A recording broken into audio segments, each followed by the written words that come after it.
Welcome to The Girl Herd, where we talk Texas football. and a bunch of takes you probably already heard. But not from us.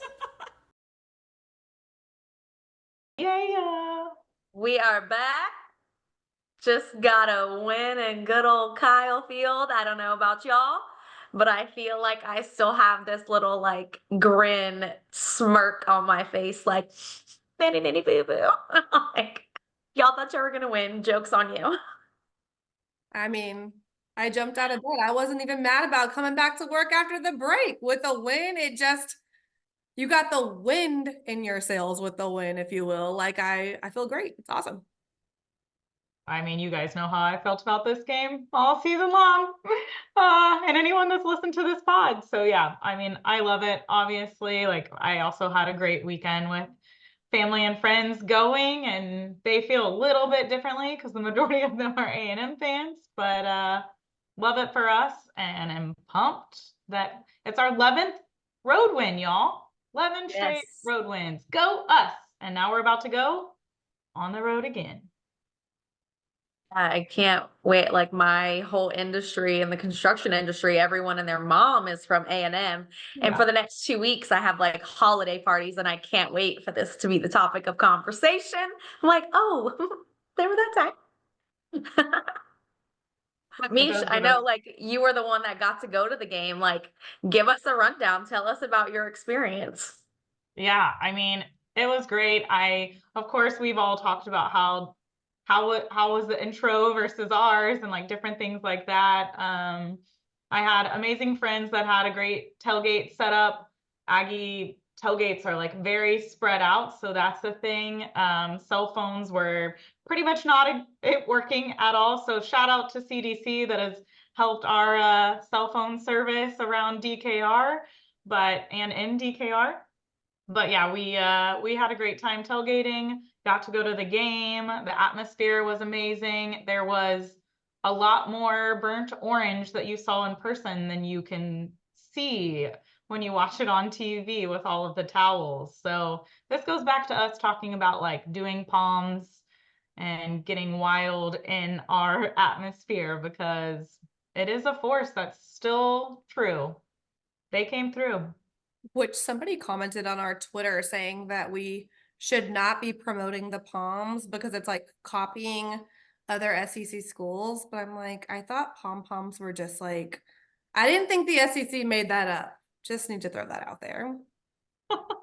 They made it up, but I feel like they're known for having pom poms. And if we're going to be in the conference, we need the poms, right? Like, I don't think it's a copy thing. Then everybody's copying everybody at this point. Well, that's kind of what I was thinking when you said that. Like, actually, people in the SEC have been like, y'all need to get on board with this. Yeah. So I didn't think we were copying either. But okay, what else? Let's think of an idea. Put it out there. Poll, like, Well, I asked that person, I was like, what would you like to see? Of course, do I even need to say I did not get a reply because they don't have any ideas, but I just laughed at it. And yeah, sure, like we can come up with something new, but like truly, we have palms on sale right now at the co-op for a reason. Let's put them to use, folks. Yeah, I watched it on TV. Actually, it was not even noon on Sunday, and I had already watched it 3 times in a row. So, yeah, I was laughing at myself, to be honest, but it was that exciting. Like, it kind of made me laugh because Frank was like, "You guys didn't score in the second half. Like, I don't want to watch this anymore after the first half." So the third time I didn't watch the second half, but even in the second half is still exciting when we're not scoring. Like, we're moving the ball down the field. We had a couple things not go our way, but for me overall, that's the thing that I loved the most about the game on Saturday. And Sark actually said it today in the press conference too. I saw us have to stay very patient in what was a very violent environment. Like, we were not scoring early in the first quarter. It was like, I think 4 minutes left before we ever scored. And then, there were some sacks, there were some scrambles, there were some lost balls and recoveries happening, but like, we just stayed the course. And I was like, all right, this is what I like to see versus what I think we saw and more of the flavor of that first time with Georgia, where it was like we were getting flustered and things weren't going our way. And I think we got out of our like rhythm and system. agree more. I think that this game plan that we've moved into the past couple of weeks is really gelling and solidifying this team. And it is okay, right? We did start slow on offense, but I like that our defense is coming out there every freaking time and kind of handling business. And then we can start maneuvering and opening the playbook once things start gelling and people calm down, and the flow just kind of is going from there. And especially with this run game that has taken off in the past couple of weeks, honestly, it gives us so much more manpower and things that we can do on the offensive side of the ball that is just really exciting. And Blue coming back this weekend, and we talked about that and the crazy catch that he made in the corner of the end zone. So looking forward to see us come up against Georgia again. I was seeing somebody was asking on Twitter just a little bit ago of like what y'all's predictions of the score is going to be. And I feel like most people, right? Like there's some outliers that think it's going to be either one way or the other, but for the most part, everybody thinks it's going to be a close game, which I really hope that it is. And that of course we come out victorious, but Yeah. I mean, Michelle, I'm curious your thoughts on the beginning of the game too, with you being inside the stadium. And also just, I know how you are and you're like, I need us to be getting points. Because even from a defensive perspective, Marcel Reed was moving the ball down on their first couple of drives. They were getting good chunks of yardage. And I was like, okay, I know our defense will figure it out, but I'm so curious from your perspective how you were feeling in that first quarter while it was still 0-0 for a while. Yeah, I was shaking my head. Like our first drive was 3 and out. I was like, what is this? What is happening? You're like, come on, let's go. Like, I know y'all are settle in. Like we started off on defense. We talked about that with Quan last week. I was excited to see that as well. And we always kind of tend to start off slow on offense side. So I was excited to see defense start and then kind of take us from there. But yeah, I mean, they had some good drives there, but what I love to see is I mean, everything you guys said. Like, I do believe that we are finally in the time of playing some of our best ball, and we still are making strides to get there and wanting to improve. And I love that, like, shout out to Taft. I mean, we love him and getting the interception. And what we've seen an improvement on is yet again, once that interception happened, getting points off of it. And so once that happened, I was like, all right, here we go. Like we're settling in. So love to see that. And then of course, what points did A&M get off of a pick six? Not even their offense. yeah, that was one thing too, so huge for our defense. They did not let them score on offense. And I got to watch it here in Houston at the Texas X's bar, which shout out to the Houston chapter.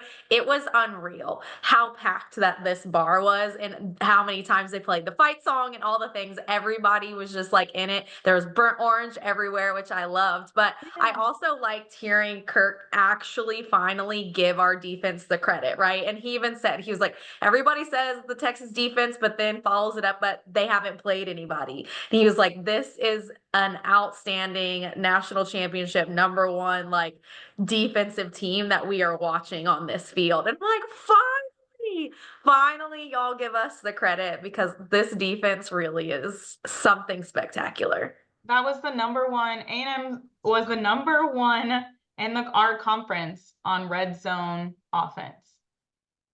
Not What? Not Saturday? Saturday, they sure weren't.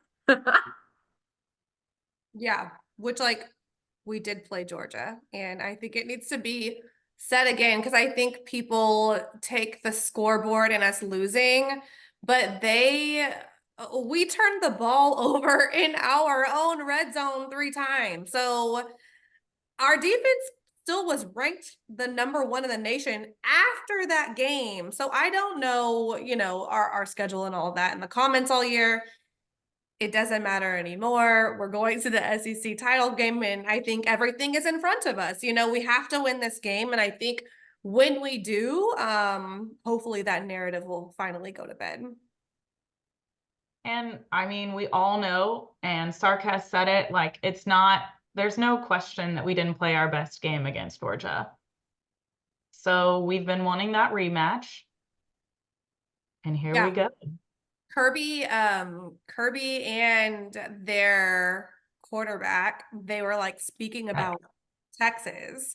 And like it was so weird because basically, yeah, Carson Beck, the quarterback, was like saying that he doesn't watch football, which like, okay, there was funny comments about that. Like maybe you should, number one. But I think he was trying to avoid saying that like he was paying attention to us against A&M.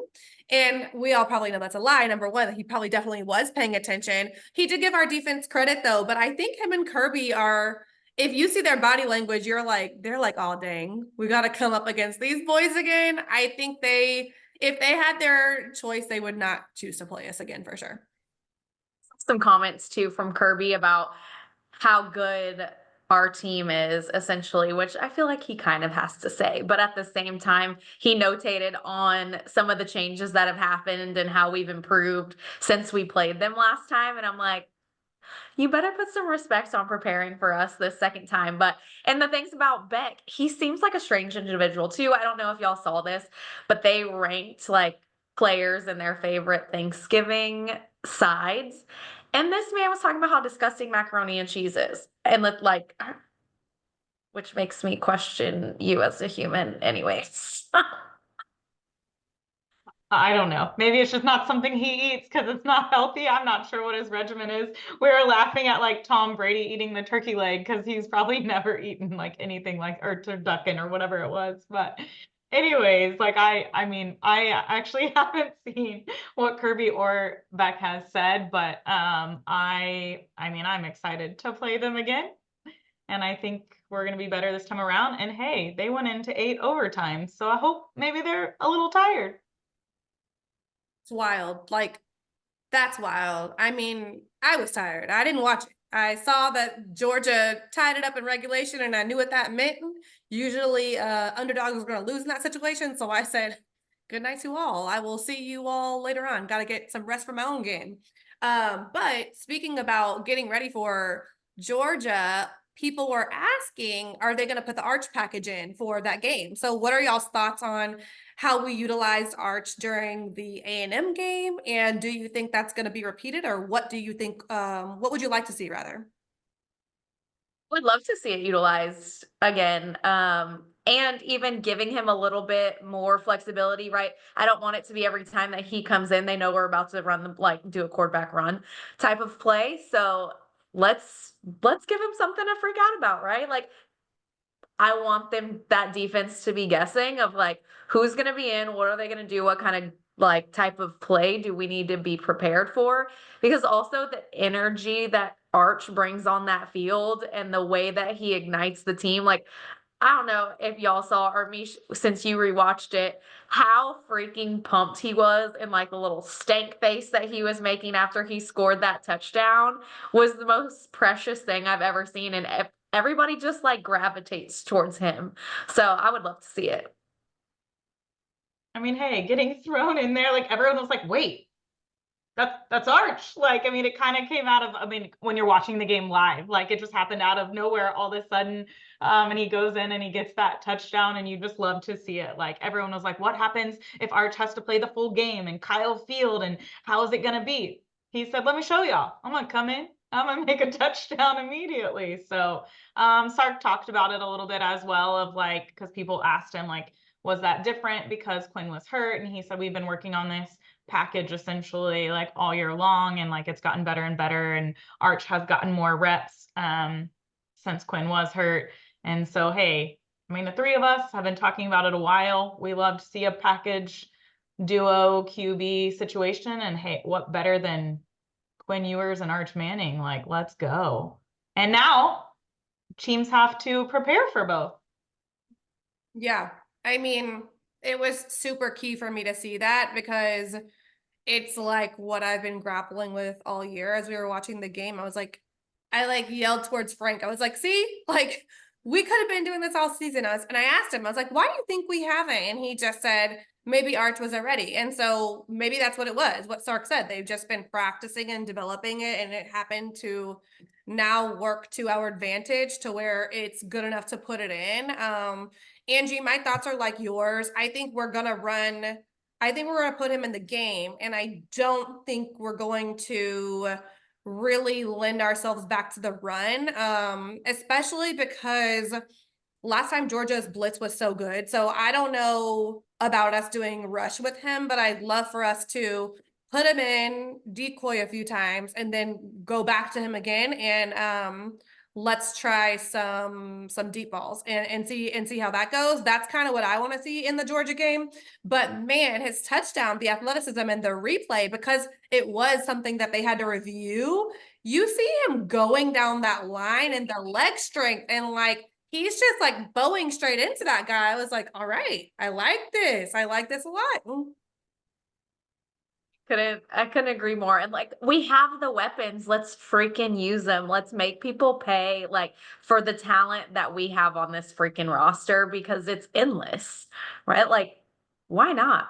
And like you said, Devin, the deep balls that we saw from him earlier in the season, would love to see that come out in this SEC championship game.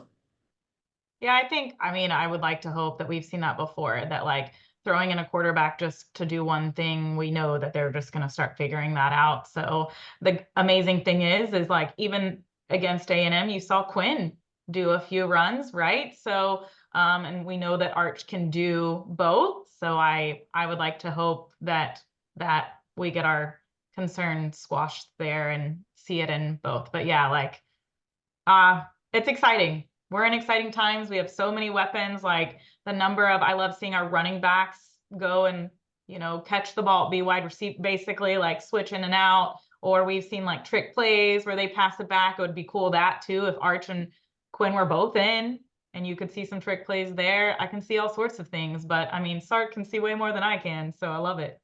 Oh my gosh. So I'm pretty sure, well, I won't say pretty sure, but hopefully no Georgia people listen to this before we play them. But I just thought of something because remember earlier in the season when Golden did the throw, but it was so bad. Maybe we put them all three in there and do some sort of crazy switching around, a chunk to Arch and then a chunk to Golden and then a boop back to Quinn. That's what I want to see in the end zone in Atlanta Mercedes-Benz Stadium. Calling it now. Love to see it. Come on, Sark. Show us what else is in that bag that we haven't seen. But I also love, and we have to give shout out again to like our defensive staff because Sark is the mastermind of like an offensive team, right? And this defense, right? And what that they've done, the people that we have on the field now and how they're working together and the leadership they have and the communication and the trust that they have with each other and everybody literally staying in their role and in their position. And that's why all these freaking turnovers and all the things, all of the magic, I feel like now is happening on the defensive side of the ball, which here for it all and love little Colin Simmons. Did you guys see his tweet after the game to whoever he got like in the little scuffle with? And then later on, I think he said, I got hacked. Oops. Or something like that. The guy wouldn't get off of him. It was like incredibly strange. I was like, are you okay? Like, Yeah. Well, I like rewatch, well, obviously, like I missed a lot. And so like rewatching it, yes, loved it. Cause Devin, once you were like, y'all, I'm on like my third time. And I was like, hey, I gotta get home. I gotta figure out how to rewatch this game somehow. And so I did. And that like a couple things, rewatching us shut them down in the red zone was like, I was like, this isn't gonna happen. I already know we shut them down, but how did they do this? Like, is our defense this good? And then the other part is like all of the scuffles. Do you know how I'm going to put this out there. I was not pleased at the guy that got the pick six because he was the one making all of the fights happen. And I was like, get off of our guys. And then you're the one that gets the touchdown for your team. But I hope then you got a little more excited and settled down and didn't cause as many fights. Like, I want that for you. Yeah. I know I saw the guy that was going with Colin is from DeSoto. So I was like, oh, they got a little Dallas battle going on here on it runs deep. It goes back, way, way back. Cause I mean, they play each other in district every year. So, yes. But yeah, I mean, this is why I asked Quan what I asked him last week. And this is what I've been feeling about the defense. Like, I saw Emmanuel Acho's tweet, and I feel like a little campaign for 2024 defense is starting to heat up. A&M win is a big one. So I think, we get this conference title and we got to start talking about them even more as all time. Like, again, what my eyes have seen to me so far, the differentiator, and I mentioned this before, is like not stopping people, but the way that they have in the turnover game. So I've not actually looked it up. I don't know if you all have or you've seen it, but it feels like it's record breaking or on the cusp in terms of the interceptions and the fumble recoveries, etc. So I'll have to look into it myself, but we got a lot more ball left to play too. Even the sacks, right? I feel like that probably is up there too in record breaking, which I don't know. I haven't looked it up either. It would be interesting for us to see and look at those stats, but they definitely are up there. And even, like I love how excited and pumped that they get with their new little thing of they smash the football on the sword or whatever the heck that it is. But yeah, they're making a name for themselves. That is for sure. What else is history making? Hmm. The very first Texas team to go to an SEC title game in the history of the conference. It's also the first time that someone just entering the SEC This goes to moves it to there. the championship. Yep. Yeah. I mean, Look at us. besides when they first started the SEC. But yeah, I mean, I am pumped. And I was gonna say I just get so giddy like thinking about our guys because just watching them on all of their like press conferences, watching them on the field, like we've talked about this a little bit before, but like the team that they are and the unity that they have and like pumping each other up. And it's definitely like this we, not me mentality. And it's very cute to watch. It's gonna be sad when some of them leave. I know, but how amazing of a year it is for these seniors too, right? Like all the milestones that they're hitting, all the like walls that they're bringing down, shutting up all the noise. Like, yes, we came to the SEC, we did what a lot of everybody said that we couldn't and didn't think that we could do, and we're here. Yeah. And also the pressure because we went to the semifinals last year. So just knowing that that's the new like low and they had to go repeat that and they're well on their way is huge. I also feel like in speaking about the team and what we're describing about them, it's just so interesting how we capped off rivalry weekend.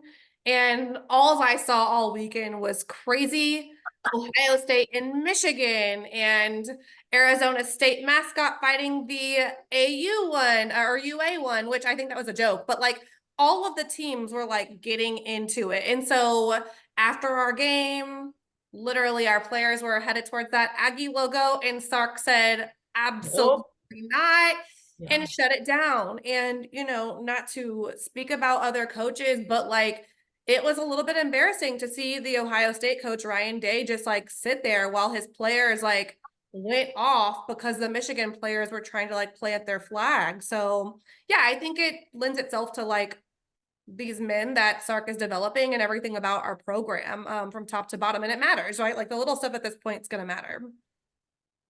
Well, and rewatching the game and when the fights like would start, our players did very well. Of like, even if one player was like, "What?" Because like once they're in your face, like another player would come and be like, "Nah, man, like stop, like don't get into this." You constantly saw like breaking up, and it was for the most part like Texas players breaking it up and being like, "Stop, like we're not doing this, we're not getting in fights."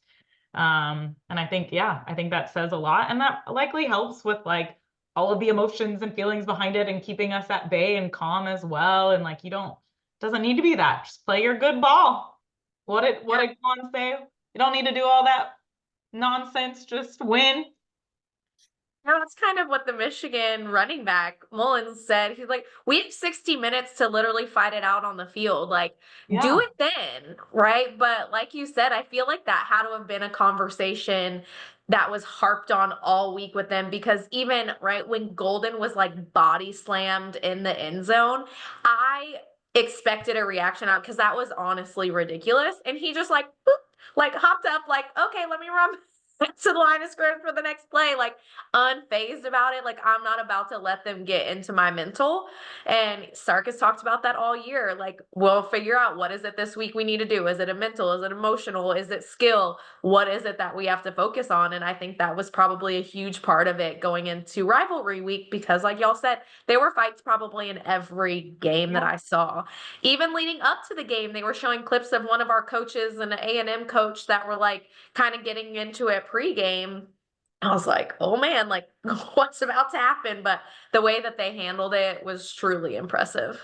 Yeah, I think it's something that is a part of the program and the culture, right? Like, I don't even think it was just a conversation this week because if you notice, a lot of the players in the media for our the opposing teams against us, they speak on us. We don't speak on anybody. We show up and it's score business and then we handle business. And so I noticed that and I was listening to Anthony Hill's comments and they were asking him about Colin Simmons, which I just like, I'm already so ready for like their duo next year because they will be 1 year older, 1 year stronger, more experience, more snaps.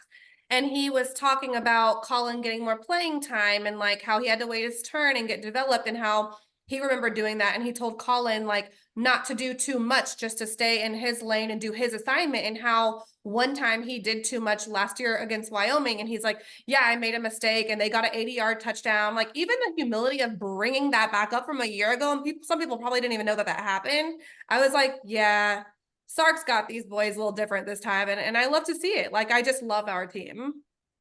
And like Taft's response on that sign from game day, Yes. also very heartwarming, like very mature. It's very cool to see. You know, you want to stand behind your team, you want to be excited about what they're putting out there, whether it's on the field or media or like whatever it may be. And it's just great. Like it's great to be a good football team and heading into the championship, plus see guys who are on the, we talked about this all the time too. Like we want these players to be taken care of and be, grow into men and like support them. And we have to remember that we rely on like 18 to 23-year-olds for our emotionals.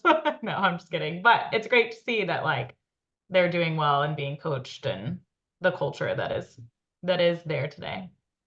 I feel like you can just tell that they're a whole family. Like everybody is a brother. They are all looking out for each other. They're this cohesive, like little family that all really just loves each other and it comes out on the field and gives us so much to look forward to and be excited about. And now Okay. we head to Atlanta. Yes. Okay, one thing I don't know about y'all, but I had never really read the words to the A&M fight song, and they had it like karaoke style Why on was the it like that broadcast. though? Why was it like What? that on the broadcast? I've Oh, never seen that in my life. I was like, yeah. what's happening? But you know what? Maybe it's like sometimes on special like Christmas and New Year's broadcasts, I've seen that. So I was like, are they bringing back like a retro style type of broadcast? Because it wasn't lower, it wasn't like closed captioning. It was No. their own, like you said, Yes, karaoke style. it I was was. Me too. And I don't know either because in all the other games I had watched throughout the day, they weren't doing that for the fight songs. So I don't know if it's because that song is so geared and focused on Texas and that rivalry is why they did it. I don't know, but y'all, are they well? Like literally the whole song is about us. Like, wow. I was today years old when I actually knew the words. well, I want to research that karaoke thing. I need to know. We need to get to the bottom of this one because I had the exact same reaction and I was laughing the whole time because they're all calling us Texas University and all sorts of silly Ew. things. I was just like, Yes. what? So yeah, I mean, Yes. like this is something I've known, but like I guess my mom did. I don't know. We were driving through campus and every sign that said anything about the game said TU. Oh yeah. Everything. Like, Oh yeah.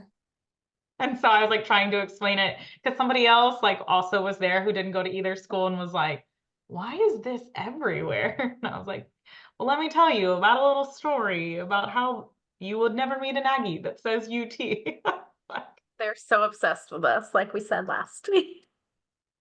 Oh, little brother. speaking of that, did we talk about this in the pod last week? I can't remember. Anyway, if we didn't, we'll talk about it again. the amount of I don't think we did. So because it was Quan, the amount of conversation leading up to the game, I never heard this before. They were like coming for us online about cosplaying being cowboys. Like that was a new one for me. I was just like, what? And I just thought it was funny. You know, it kind of lended itself to what's his name? Pat on College Game Day talking Oh, about show horses and like us living at the top and being white collar or whatever he said we were. I was like, dude, since when? The whole narrative, I mean, they're never gonna stop doing it, right? Like it's always gonna be like Texas is the elite, like sedity, bougie, whatever, and A&M is like the hardworking, like we get our hands dirty. And I'm like, this is so played out and not even accurate. Well, okay. On the not accurate part, they're going to need to decide what lane they're in because, again, is it that like they're the hard workers? Because the other campaign all week was that the Aggies are all of our bosses and that they're the ones that have more like craziness. So either you're one thing or you're the other. I'm gonna need y'all to pick y'all's lane. We don't have identity issues over here at Texas. Like we make no mistake, we closed down the private plane airports when we went to Notre Dame last time in 2015. So we know all about Texas money. We're good with that. But they need to be good with who they are. Because right now, I don't know who they are. They got, their male cheerleaders and whatever they do. I don't understand any of it. I actually didn't really know what an Aggie was until somebody was like, oh, agricultural school. mm-hmm. Okay. Got it. Oh, I'm dead. You're right. They're like, we're all your bosses. We're all this, but yeah, like we're the low, like whatever. Also, then they say they can't keep up with us and all of our donors and how much money we have in the program. I'm So, like, saying. again, which one is it? And we know that they were the first ones to pay players, and they do have tons of money. So, like, but Pat McAfee playing right into it and saying all of that stuff, I was like, what about this is accurate? One thing I will give them is Reveille is cute and the hard launch with Peter, I can get behind, but that's about it. That was cute. And it's funny, she had like just met Ben earlier in the year too. I mean, not the first time that they met, but she's a little player. I like that. RIP, she said on to the next. Yes. The younger brother. I mean, I'll get behind how they show up for their team as well. Like the stadium is a force. It always has been. It was, I mean, still cool to see. And I mean, also again, shout out to Longhorn Nation because, and our band, man, like holding it down, playing, and Longhorn Nation showing up and They're knowing when so to be loud. quiet on offense. Mhm.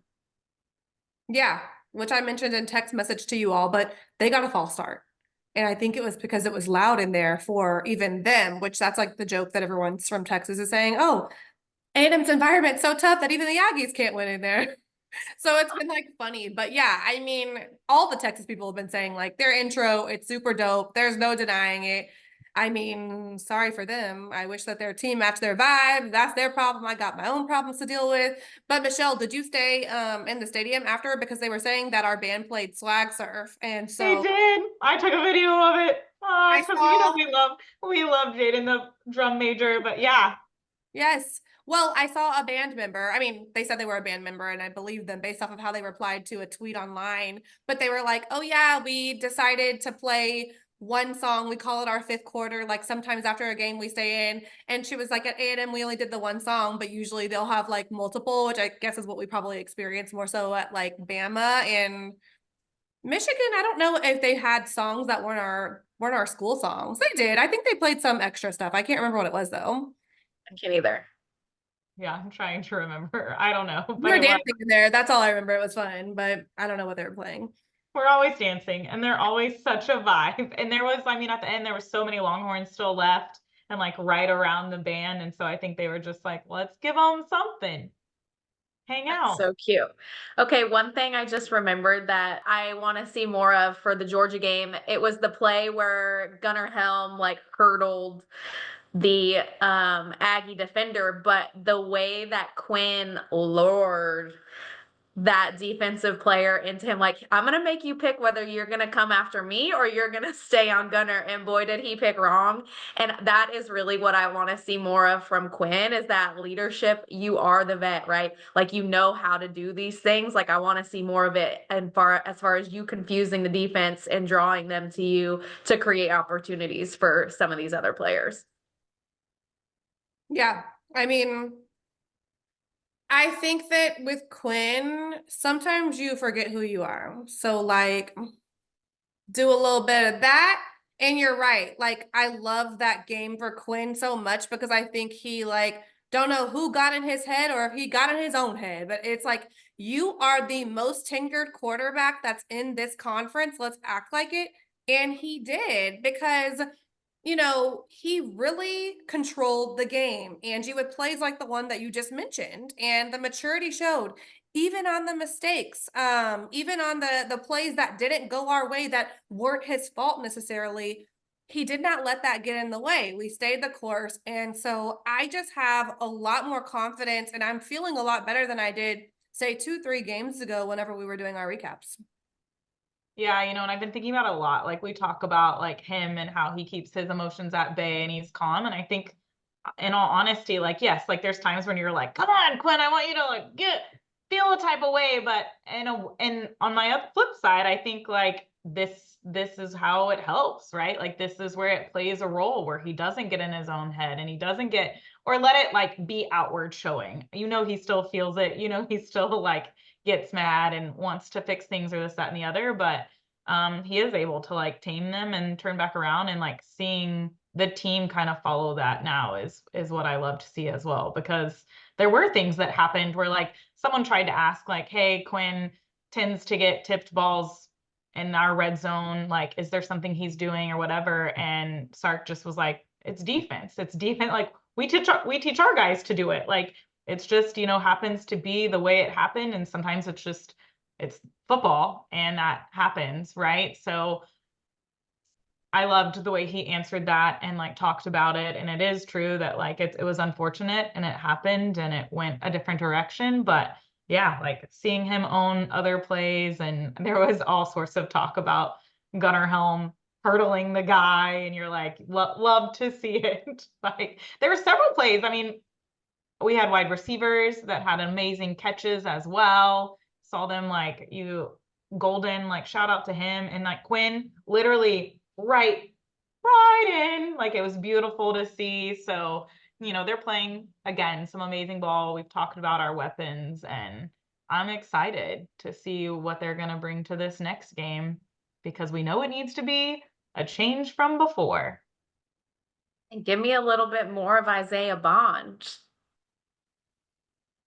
Yeah, I think he is probably trying to get his full speed back. And I think Quinn, what we are seeing is Quinn trying to adjust because he was one of the faster receivers from a mile per hour perspective, like coming into the year. And so now his ankle's a little tweaked. So I think the miscommunication there is probably him trying to line up with where is Isaiah able to get to now. So hopefully as the playoff goes on, they can kind of get that back in lockstep, because we'll need him. And I'm proud of Ryan Wingo too. He had a deep ball catch, and I was laughing a little bit because it was amazing. And I was like, oh dang, like I wish he could have stayed in bounds on it. But nonetheless made the completion. I know we talked about that one and Quinn's, where you're like, gosh darn it, y'all are just like just a little too close. Like, Well, I think Quinn's made me laugh because I think he was like, "Oh, I'm still running." Like, "Oh, I'm actually still running." So I think it wasn't like as a QB, you go out because you're trying to not get hit. So I right. think he just mentally was not thinking he would even still be able to do it. So watching it back is funny. And even I think with that ankle too, right? Like how much can he really lean, and like the pressure and stuff can he put on that ankle without, injuring it any further? But hey, him running on it, I was like, way to go, bud. Like take one for the team. I'm sure it didn't feel great, but here And for it. Look what happened. The magic. whatever apparatus they had like on his ankle and was able to do that was pretty awesome too. Love modern medicine and technology. Right. Yeah, that's crazy. I wish I had that when I was playing. Like ankle brace that has like that ankle freaking bending for you is crazy. Crazy. Love to see it. All right.